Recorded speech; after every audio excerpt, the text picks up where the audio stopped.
O que parecia um estorvo tornou-se um canal para o progresso do Evangelho. Olá, sou o Paulo Eduardo. Estou chegando aqui mais uma vez para poder compartilhar com você um pouco da Palavra de Deus. Todos os dias aqui nesse canal nós temos estudos bíblicos expositivos. Estamos estudando versículo por versículo, observando o contexto e tirando lições para as nossas vidas. Quero te convidar a me acompanhar em mais um estudo agora. Se por acaso você está aqui conosco e não se inscreveu ainda nesse canal Minuto Missionário, faça isso agora. Clique em inscrever-se. E não saia sem deixar um gostei ou um não gostei, fazer um comentário. Isso não te custa nada e é importante para o canal. E compartilhe esse vídeo. Clique em compartilhar logo aqui abaixo e mande para alguém nos seus grupos do WhatsApp, na sua rede social, enfim. Nos ajude nesta missão de levar as boas novas, falar de Cristo. Eu quero te convidar agora a me acompanhar em mais um estudo. Vamos juntos? Nós estamos estudando então a carta que Paulo escreve aos Filipenses. Nós estamos aqui no primeiro capítulo, onde Paulo olha a sua vida pela perspectiva divina, perspectiva de Deus. Olhamos como Paulo olhou para o seu passado e Paulo olha para o passado entendendo que Deus esteve no controle do seu passado. E Paulo agora, aqui a partir do versículo 13, Paulo mesmo preso, ele olha para o seu presente com alegria. Paulo olha para o presente cheio de alegria por tudo o que estava acontecendo. Afinal de contas, Paulo olhava a sua prisão como uma abertura para frentes de evangelização. Paulo, ao ser preso, ora e pede a Deus para que aquela prisão fosse consagrada ao Senhor e que aquilo servisse para que pessoas fossem alcançadas. Momento de tribulação, consagrado ao Senhor. Ele vira instrumento nas mãos do Senhor.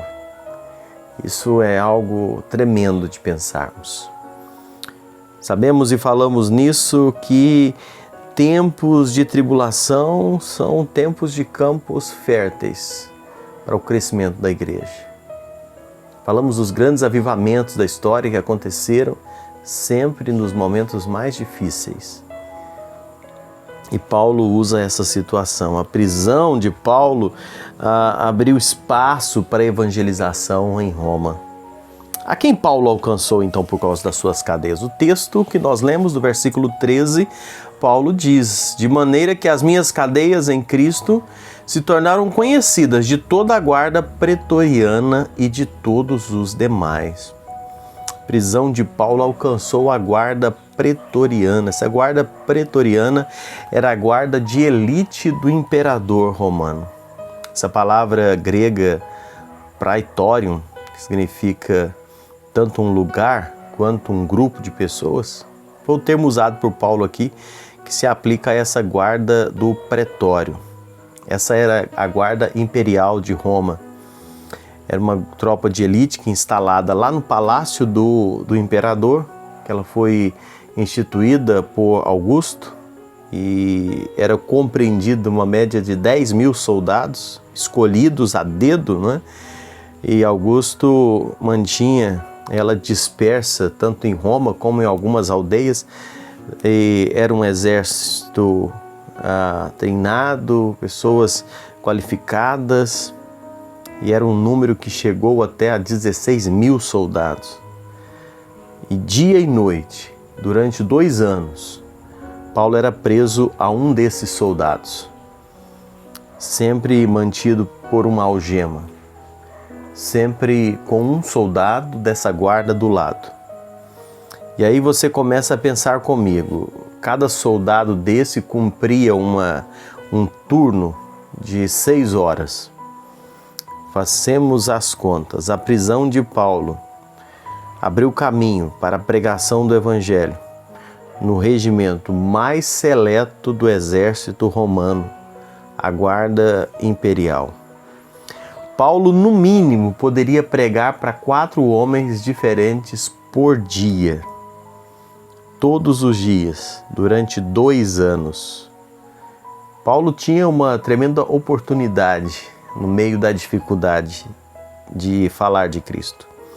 Toda a guarda pretoriana, e diz o texto aqui, toda a guarda, eles sabiam a razão pela qual Paulo estava preso, e muitos desses foram alcançados pelo Evangelho. Em Filipenses 4:22 traz isso. As cadeias de Paulo removeram as barreiras, deram oportunidades de evangelizar os mais altos escalões do exército romano. 2 anos. Uma prisão que poderia ter sido resolvida com pouco tempo. Eu estava dando uma estudada sobre isso. Com pouco tempo, o fato de Paulo ter ido para Roma, poderia ter acontecido um julgamento ali em pouco tempo. Mas, devido a alguns trâmites, demorou 2 anos. Parecia que estava demorando, alguma coisa errada acontecendo. Mas nada além do que propósitos de Deus. Durante 2 anos. Cada dia 4 soldados. 2 anos, quantos desses homens não ouviram do Evangelho e foram salvos? A porta da palavra, ela não é aberta por nós, ela é aberta por Deus. Colossenses 4:3 fala isso. Então, por isso que Paulo declara que as suas algemas se tornaram conhecidas em Cristo por todo o pretório. Que parecia um estorvo, tornou-se um canal para o progresso do Evangelho. E foi conhecido não só pela guarda pretoriana, mas também conhecida por todos os membros do palácio, diz o versículo 13. Além dos soldados, Paulo evangelizou as demais pessoas que viviam no pretório. Por causa das cadeias, Paulo esteve em contato com outro grupo de pessoas, os oficiais do tribunal de César. O apóstolo encontrava-se em Roma como prisioneiro do Estado. O caso dele era um caso importante. Além das pessoas que viviam no pretório, Paulo recebia na sua prisão domiciliar pessoas tratando do seu caso, pessoas estas que ele influenciou e muitas delas ganhou para Jesus por meio do Evangelho. Atos 28, você vai ler do versículo 23 ao 31 sobre isso. Meus amados irmãos, Paulo deixa uma lição tão preciosa para nós nesse aspecto. As circunstâncias alcançaram pessoas que ele jamais teria condições de alcançar em outras circunstâncias. Eu quero deixar para você essa palavra hoje. Louve a Deus pelo que você está vivendo e busque ser instrumento de Deus no meio da situação que você está. Às vezes as circunstâncias chegam e nós somos limitados no nosso entendimento, na nossa visão. O verso 12 e o verso 13, Paulo fala, olha, eu quero deixar vocês cientes de tudo que me aconteceu, teve um propósito, serviu para o progresso do Evangelho. Nós alcançamos pessoas que eu não iria alcançar de outro jeito. Aqui na cadeia, eu estou escrevendo cartas e Paulo não tinha noção, centenas, milhares de pessoas, carta escrita lá na cadeia, serviu, está servindo para mim e para você agora estudando aqui. Mas se Paulo tivesse viajado para Filipos, ao invés de escrever, nós não teríamos esse texto hoje. Então, não murmura, não reclama. Deixe Deus usar a circunstância para a glória dele. Deus sabe por que acontecem as coisas conosco. Nós não estamos largados à própria sorte. Nós estamos dentro de um plano, de um projeto de Deus. E esse projeto, às vezes, inclui os momentos difíceis que nós passamos. Então, louve a Deus, cumpra o seu propósito para a glória do Senhor. Deus te abençoe. Obrigado por me acompanhar. Espero você no nosso próximo encontro aqui no canal Minuto Missionário.